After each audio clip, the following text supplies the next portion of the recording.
Selamat datang kembali di RN Entertainment.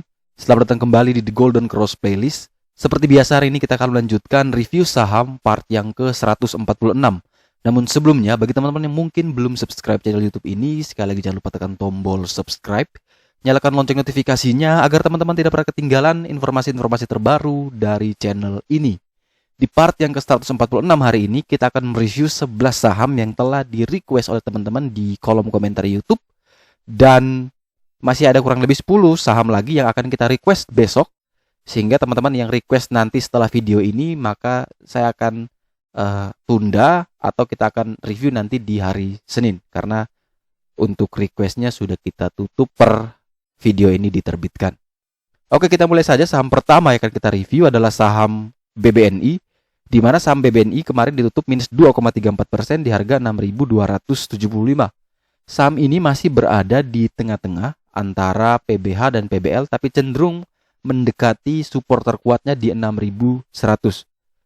Support terdekat dari BBNI ini ada di 6.225, di mana itu adalah trend line bawahnya, dan juga di 6.150, di situ ada white line-nya. Sehingga kalau teman-teman mau beli saham BBNI, pastikan dia kuat bertahan di atas 6.100. Sekali lagi, pastikan dia kuat bertahan di atas 6.100. Kalau dia mampu bertahan di atas 6.100, maka saham BBNI ini akan berpeluang rebound dan menuju ke 6.441, bahkan bisa menuju ke PBH di 6675. Jadi kuncinya adalah di 6.100. Tetapi kalau 6.100 ini gagal dipertahankan, maka saham BBNI berpeluang turun ke 40 hari di harga terendahnya di 5.625. Sekali lagi teman-teman, banyak sekali yang komentar bahwa kenapa kita harus cut loss terus, cut loss terus, cut loss terus. Bagi saya cut loss itu bukan sebuah kesalahan ya. Itu adalah bagian dari sebuah trading plan yang kita harus benar-benar disiplin. Kuncinya adalah kita beli di dekat support. Kalau misalnya teman-teman beli di 6.100 dan ternyata dia jebol di bawah itu, kita langsung batasi 2-3 tick. Jadi di 6.075, di 6.050 sampai di 6.025. Itu langsung cut loss di sana. Itu minusnya paling 1-2%. Sambil teman-teman tunggu lagi, ketika dia breakout lagi di atas 6.100, teman-teman bisa beli dan potensi kenaikannya itu bisa jauh lebih besar dari cut loss-nya. Tapi kalau teman-teman belinya di 6.675 atau di 6.600, terus sampai di 6.100 pun tidak mau cut loss, ya salah sendiri. Itu kan sudah jelas-jelas di pucuk ya teman-teman. Kalau sudah gagal resist, tidak pernah tembus resist, maka itu peluang besar dia akan turun. Nah teman-teman kenapa masuk di sana? Makanya selalu saya katakan, ketika mau beli sebuah saham, langsung buat trading plan. Ambil kertasnya atau buka di Excel-nya, tulis trading plan-nya. BBNI kalau mau buy di area 6.100 sampai 6.150, cut loss di 6.025, TP-nya di 6.400. Selesai, ikuti trading plan yang teman-teman buat. Jangan sampai sudah sampai 6.400, pengennya harus tambah lagi cuannya, masih bisa cuan. Akhirnya jatuhnya greedy. Teman-teman tidak dapat apa-apa ketika sudah mulai turun lagi di bawah resistance, bahkan mendekati support kuatnya, maka teman-teman langsung bingung, langsung stres, langsung frustrasi, akhirnya menyalahkan diri sendiri, bahkan menyalahkan orang lain. Jadi kunci pentingnya adalah teman-teman harus buat trading plan. Cut loss itu bukan sebuah masalah besar teman-teman. Yang penting teman-teman tahu di mana teman-teman itu membeli dan cut loss-nya di mana. Kalau misalkan teman-teman buy on support, dekat support, ya ketika jebol support ya langsung cut loss. Jangan pakai holy grail, pasti naik lagi nanti. Jangan. Tetapi langsung cut loss. Kalau memang dia berhasil break lagi, ya silakan re-entry lagi, beli kembali. Tetapi kalau misalkan teman-teman terlanjur beli di pucuk dan tidak ada support terdekat di sana, ya langsung batasi minus 3%, minus 5% ya cut loss. Nanti kalau dia rebound kembali, kuat bertahan di atas support, ya silakan re-entry. Cut loss itu membatasi kerugian teman-teman, bukan menghabiskan uang teman-teman. Jangan sampai teman-teman sudah sampai 20% minusnya atau lebih dari itu, baru teman-teman berpikir untuk cut loss. Itu salah besar sebenarnya. Makanya saya selalu katakan, dilema ketika teman-teman sudah minusnya sangat dalam, baru teman-teman berpikir untuk cut loss. Nah itu semua orang jadi pusing. Makanya saya kemarin buat video namanya teknik extreme recovery untuk mereka-mereka yang sudah terlanjur dalam sekali. Tapi memang itu sangat-sangat tidak dianjurkan, hanya untuk yang profesional. Sekali lagi teman-teman, BBNI punya support kuat di 6.100. Kalau dia jebol berpeluang besar ke 5625, sehingga langsung batasi 2-3 tick di bawah support untuk cut loss. Kalau dia kuat bertahan, maka dia berpeluang menuju ke 6.441 dan target jauhnya menuju ke 6.675. Kemudian berikutnya kita punya saham BMRI, di mana saham BMRI ditutup di harga 7.200 dan saham ini minus 0,69%, dan kemarin juga kita telah review bahwa saham BMRI ini juga masih diakumulasi oleh asing. Secara foreign flow-nya masih bagus, tetapi memang selama seminggu terakhir saham BMRI ini telah naik 7%-an, sehingga memang ada potensi untuk koreksi terlebih dahulu. Support dia adalah di PBH yang kemarin menjadi resisten terkuat. Sekarang dia menjadi support terkuat karena harga penutupan sekarang di 7.200 sedangkan PB-nya di 7.075. Otomatis yang tadinya adalah resisten sekarang sudah berubah menjadi support terkuat dari saham BMRI. Kalau dia jebol di bawah 7.075, maka saham BMRI ini akan berjuang untuk menguji trendline bawahnya di 6.895.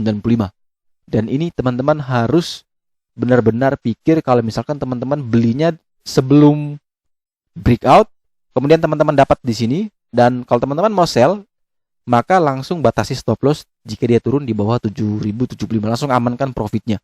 Tetapi kalau dia kuat bertahan di 7.075, maka dia berpeluang untuk naik kembali menguji gold line di 7.375 dan bahkan menuju 40 hari harga tertinggi di 7.450. Tetapi kalau teman-teman mau beli yang belum punya sahamnya, boleh test lot ya.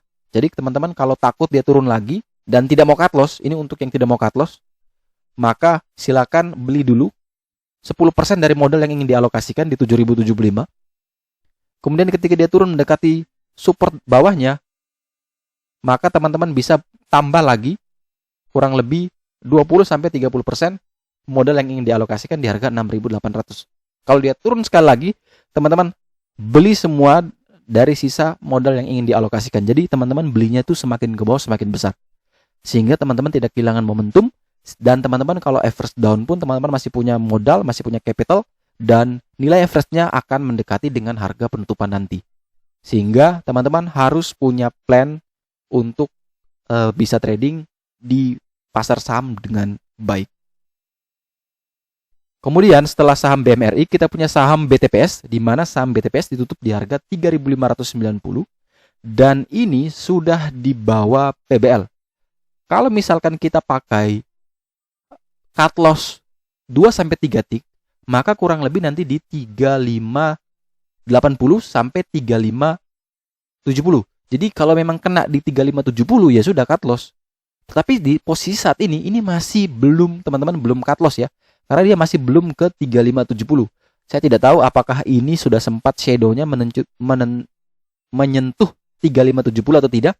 Tetapi kalau kita lihat berdasarkan harga closing, maka sebenarnya masih belum cut loss teman-teman, karena cut loss-nya di 3570. Ini bagi misalkan teman-teman yang tadinya sudah dekat support, saya beli dekat support, ternyata dia jebol. Teman-teman beli di 3600, cut loss di 3570, 3 tick itu berapa persen teman-teman hitung? Tetapi kalau teman-teman beli di 3950, tidak mau cut loss sampai sekarang di 3600, bahkan di 3590, itu berapa besar minusnya? Beda teman-teman. Nah di kondisi yang teman-teman beli di pucuk, itu teman-teman akan galau, bingung, saya harus cut loss, average down atau bagaimana. Tetapi kalau teman-teman sudah punya trading plan, saya harus beli di dekat support, cut lossnya 357, udah jelas. Ketika kejentuh 357 ya langsung jual. Teman-teman tidak bingung, tidak tanya ke sana kemari, ya langsung eksekusi. Tapi ketika dia naik lagi di atas 3.600, ya beli lagi. Targetnya kemana? Ya targetnya adalah menuju kembali ke PBH di 3950.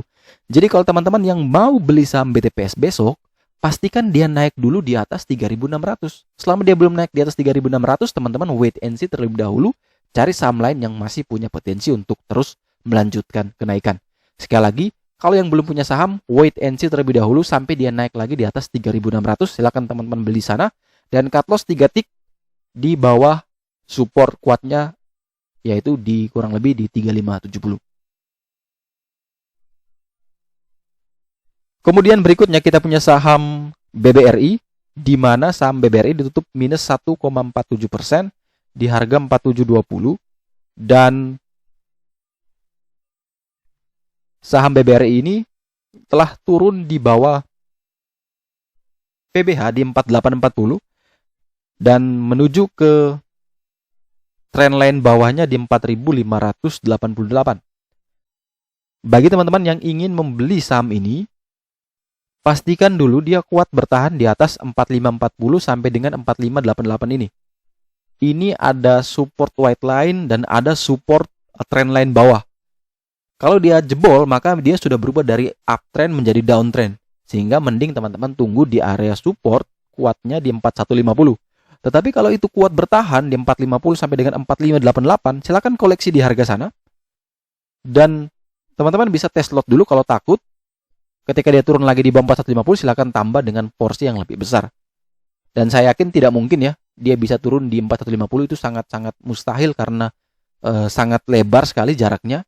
Tetapi kalau dia bisa ke sana, maka itu suatu peluang yang besar sekali buat teman-teman untuk ambil dengan jumlah yang banyak. Untuk target kenaikan dari saham BBRI ketika dia kuat bertahan di 4588, maka dia akan menuju ke 4840. Di sini adalah PBH atau resistance terkuatnya, dan kalau itu berhasil dilewati, maka dia akan menuju ke 4950. Tetapi ketika besok BBRI ini tidak sempat turun ke 4588, justru dia naik lagi ke atas 4825, maka teman-teman bisa buy on breakout di sana. Jadi kalau teman-teman dia tidak sempat turun, ya silakan buy on breakout. Tetapi ketika dia turun dulu, silakan ambil di 4540 sampai dengan 4588. Atau kalau mau dibulatkan ya 4540 sampai dengan 4600, teman-teman bisa mulai beli saham BBRI. Kemudian berikutnya kita punya saham BRIS, di mana saham BRIS ditutup auto reject bawah di minus 6,9% di harga 3.240. Saham BRIS sekarang menuju ke middle trend line-nya di 3.074. Di situ juga ada white line di 2970. Sehingga kalau itu gagal bertahan, dia punya peluang besar untuk menuju ke 2230 sampai dengan 2302. Bagi teman-teman yang ingin membeli saham ini, saya rekomendasikan boleh beli dengan catatan adalah dia kuat bertahan di range buy 2970 sampai dengan 3074. Jadi kalau teman-teman hitung 3240 itu menuju ke 3074 itu kira-kira berapa persen. Dari situ teman-teman bisa mengukur berapa risknya. Kemudian nanti dari 3240 kalau misalkan dia kuat bertahan di sana, targetnya kemana, yaitu ke 3980. Di sana adalah PBH sekaligus adalah harga tertinggi dari saham BRIS. Nah, kurang lebih kalau dia turun ke 3074 itu kurang lebih 5%.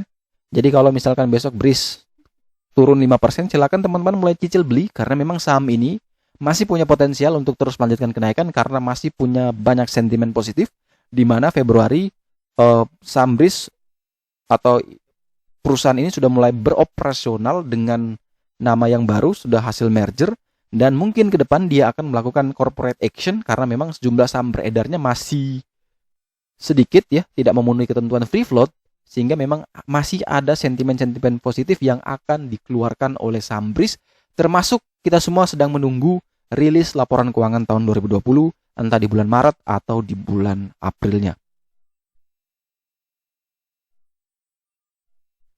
Kemudian setelah saham BRIS, kita punya saham BBKP, dan ini juga salah satu saham yang auto reject bawah, dan banyak sekali teman-teman yang bingung ketika membeli di 690, 760, itu sudah beli di pucuk semua, terus sekarang bingung mau diapakan saham ini. Dia punya PBL di 545 dan itu menjadi level terakhir. Kalau gagal bertahan, maka dia akan terus melanjutkan penurunan. Kalau saya pribadi, saya akan terus membeli saham BBKP walaupun saya punya di harga 400, tetapi saya akan terus membeli average up di momentum seperti ini karena saya percaya BBKP masih bisa menuju ke harga yang lebih tinggi karena memang perusahaannya sudah di take over oleh perusahaan luar, dan perusahaan luar punya komposisi saham juga sudah sangat besar, 60%, sehingga BBKP ini punya potensi untuk menjadi perusahaan-perusahaan yang bisa bersaing dengan perusahaan swasta lainnya, bahkan Himbara ya, himpunan bank-bank negara di Indonesia. Sehingga dalam jangka panjang BBKP masih punya potensial, tetapi kalau untuk jangka menengah, jangka pendek, maka teman-teman harus mengikuti pergerakannya, di mana di sini support kuatnya jelas di 545. silakan beli di 545 sampai dengan 560, itu range buy yang sangat menarik. Ketika turun di bawah itu justru lebih menarik sebenarnya. Silakan koleksi saja dengan target kenaikan menuju ke 690 dan bahkan target jauhnya adalah menuju 40 hari harga tertinggi sekaligus resistance di 845. Sekali lagi, saham ini adalah salah satu saham yang menarik buat saya karena memang setelah beberapa kali saya taking profit dan sahamnya kembali turun mendekati area beli saya sebelumnya, sehingga ini menjadi saham yang masuk dalam incaran saya untuk melakukan pembelian kembali di hari Senin. Semoga saya dia turun dulu mendekati 545 sehingga saya dapat harga yang lebih rendah. Dan kalau teman-teman mau trading, ingat trading batasi stop loss ketika dia turun di bawah 545 kurang lebih 3 tick, atau teman-teman bisa batasi kurang lebih minus 5%, minus 3%, silakan cut loss. Ketika dia naik kembali di atas 545 baru teman-teman boleh ambil kembali. Tapi kalau teman-teman yang mau invest saham ini sudah sangat menarik di harga ini karena penurunannya sudah sangat dalam. Memang karena kemarin kenaikannya dari 200-an sampai dengan 845, kemudian dia wajar dia harus koreksi, sehingga koreksi kali ini saya lihat ada sebuah peluang yang menarik untuk mengkoleksi saham BBKP lagi, tetapi bukan untuk trading, melainkan saya simpan dalam jangka waktu yang panjang. Kemudian berikutnya kita punya saham Garuda Food dengan kode emiten GOOD, di mana saham ini ditutup di harga 0,41% di 1230, dan kalau teman-teman perhatikan di chart The Golden Cross ini sudah kelihatan jelas bahwa ini candlenya berwarna putih semua rata-rata, artinya volume hariannya tidak terlalu besar dan bisa dikatakan tidak liquid, sehingga kalau teman-teman mau beli ini untuk trading memang sangat susah ya teman-teman. Takutnya bid overnya jomplang, mungkin di 1230 di sisi bid, tapi di sisi overnya sudah 1300, sehingga teman-teman kalau teman-teman mau HK di 1300 ya automatically sahamnya langsung naik, tapi ketika jual teman-teman langsung rugi, sehingga teman-teman harus lihat kembali bid overnya. Kalau cukup liquid silakan beli, kalau tidak ya mending teman-teman skip terlebih dahulu. Tetapi kalau untuk invest sebenarnya saham ini bagus karena kemarin kalau tidak salah dia baru entah mengakuisisi atau diakuisisi oleh emiten sejenisnya, sehingga perusahaan ini masih punya fundamental yang bagus, apalagi produk-produknya juga kita kenal, sehingga menurut saya masih ada harapan untuk saham GOOD ini akan terus melanjutkan kenaikan sesuai dengan kinerja perusahaannya. Tetapi kalau secara teknikal memang dia sudah berada di dekat supportnya di 1215, sehingga saya rekomendasikan untuk beli ya dengan range buy 1215 sampai dengan 1230, itu range buy yang menarik, dan di mana juga 1215 itu adalah harga terendah selama 40 hari, dan target kenaikan untuk GOOD ketika teman-teman mau trading adalah ke 1270. Di sana adalah PBH atau resistance paling kuat. Kemudian setelah saham GOOD kita punya saham Charon Pokpen atau dengan kode emiten CEPIN, di mana ditutup di harga 6.350, stagnan. Setelah dia berhasil naik sangat tinggi, mungkin sampai ke 6.550 karena di sini ada gold line. Dan dia kembali membentuk candle doji, ini namanya gravestone doji, yang artinya adalah candlenya bearish ya, karena tekanan jual sangat tinggi yang membuat saham ini tadi sudah sempat naik, harus turun kembali di harga closing hari sebelumnya atau harga open hari itu. Maka teman-teman kalau mau beli saham ini, pastikan pertama dia kuat dulu di atas 6.300. Ini sudah mepet sekali nih. Ini sudah beberapa kali dia uji, teman-teman perhatikan. Dia membentuk banyak shadow ya di bawah. Kalau dia jebol di bawah 6.300, teman-teman boleh cut loss terlebih dahulu. Atau kalau teman-teman belajar dari candlenya, ini kita bisa lihat psikologi candlenya, bahwa ketika ada shadow di bawah ini artinya tekanan buy-nya sangat tinggi, sehingga kalau bisa saja dia turun dalam, ternyata dia membentuk shadow, artinya tekanan belinya tinggi. Nah, kalau saya sarankan ketika dia jebol ya teman-teman langsung cut loss ketat, tapi ketika dia naik lagi silakan beli lagi. Takutnya dia seperti ini, tidak ada demand, akhirnya dia full candle, dia turun terus, tidak ada shadow yang cukup besar. Jadi range buy teman-teman di 6.300 sampai dengan 6.350. Silakan cut loss Kalau mau pakai di 6.050 atau boleh pakai 3 tik di bawah 6.300 dengan target kenaikan yaitu menuju 6.550 dan target jauhnya adalah menuju ke 6.950. Kemudian setelah cepin kita punya Java Comfit dengan kode emiten Java di industri yang sama di peternakan, khususnya ayam, bahkan ada sapi juga.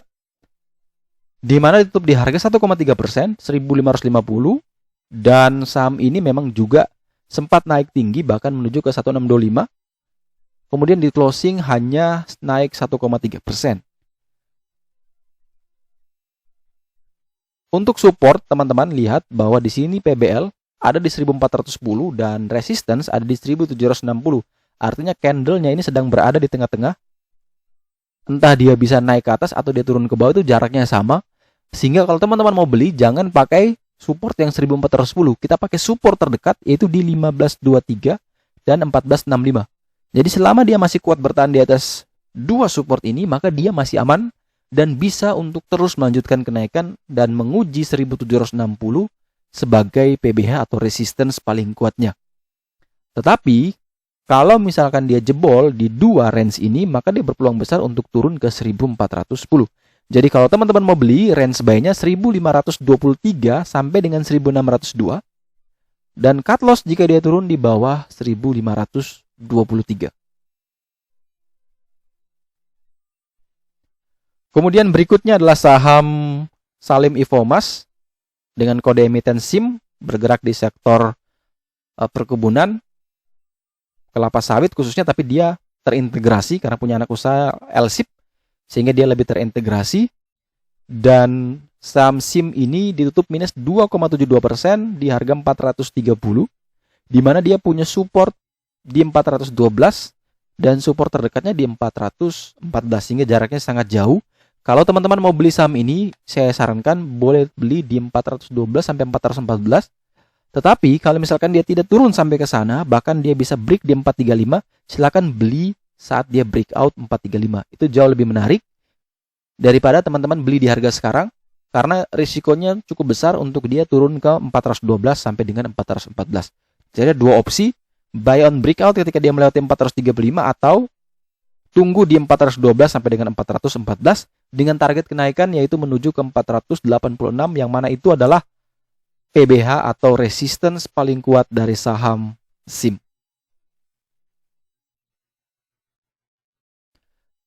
Dan saham terakhir yang akan kita review di part yang ke 146 hari ini adalah saham Asri, di mana saham Asri ini pernah juga kita ulas di video sebelumnya, di mana waktu itu saham ini sudah naik sangat tinggi. Dia sudah sampai ke 260 kalau tidak salah. Kemudian dia turun kembali. Ini di sini. Dan waktu itu kita belinya di area sini. Kalau tidak salah apa di area sini. Dan waktu itu saya katakan bahwa targetnya kalau tidak salah di 254, dan itu harusnya teman-teman sudah taking profit di sana. Kalau teman-teman yang greedy pasti nyangkut atau minimal balik modal lagi di harga sekarang, karena kemarin kalau tidak salah di harganya 234. Dan ini menarik lagi bagi teman-teman yang mungkin kemarin sudah beli di 234, TP di 260, ya sekarang teman-teman bisa pertimbangkan untuk masuk kembali karena memang PBL-nya di 228, sudah dekat sekali. Jadi pastikan dulu dia kuat di 228, ya silakan masuk lagi di saham Asri. Cut loss di 224 atau di 226, silakan teman-teman bisa atur sendiri dengan target kenaikan sekali lagi menuju ke 260. Di sini ada gold line, semoga dia bisa lewat. Kalau dia mampu lewat ini, maka dia akan menuju ke 286. Sekali lagi teman-teman, jangan sampai kita itu terburu-buru ketika kita melihat teman-teman di sekitar kita atau ada grup-grup saham yang memang profitnya sudah banyak, naik sampai 50%, naik sampai 100%. Tapi kita tidak lihat ke dalam diri kita bahwa kemampuan kita sampai di mana. Mungkin mereka punya profit 100% itu jam terbangnya sudah sampai 10 tahun, 15 tahun. Tetapi kita yang baru masuk 1 minggu, 2 minggu, jangan dulu lah berharap kita bisa cuan seperti mereka sebanyak itu. Yang paling penting itu teman-teman bisa bertahan berapa lama di pasar saham, bukan seberapa cepat. Kita tidak sedang kejar-kejaran dengan siapapun. Yang penting teman-teman sudah bisa konsisten saja profit Mungkin dalam 30 hari, dalam sebulan teman-teman evaluasi. Ketika market bullish ya saya yakin bahwa 30 hari itu mungkin cuan terus. Tapi ketika market bearish, teman-teman bahkan lebih banyak profitnya atau bahkan stagnan. Itu jauh lebih menarik ketimbang dari sebulan itu teman-teman loss terus. Jadi apapun itu jangan gegabah. Yang terlihat indah itu belum tentu benar-benar indah. Jadi kalau teman-teman lihat di sebelah untung 100%, ya jangan sampai sebelumnya dia juga pernah rugi besar. Jadi tidak ada yang tahu. Jangan sampai teman-teman hanya lihat hijaunya saja, tapi tidak pelajari yang kegagalannya. Akhirnya teman-teman juga mengalami kegagalan yang sama. Jadi sekali lagi, terinspirasi boleh, tapi juga harus pintar-pintar mengambil langkah. Pasti ada proses, terus belajar analisanya, dan tentunya harus bisa meminimalisirkan resiko. Saya kutip dari Fardiandi juga. Oke, mungkin sekian dulu review saham part yang ke-146. Terima kasih banyak teman-teman yang telah request dan yang telah setia mendukung channel ini. Sampai kemarin telah berhasil melewati 10.000 subscribers. Dan saya sangat berterima kasih. Semoga channel ini bisa terus berkembang sehingga saya lebih semangat untuk upload videonya setiap hari buat teman-teman secara gratis.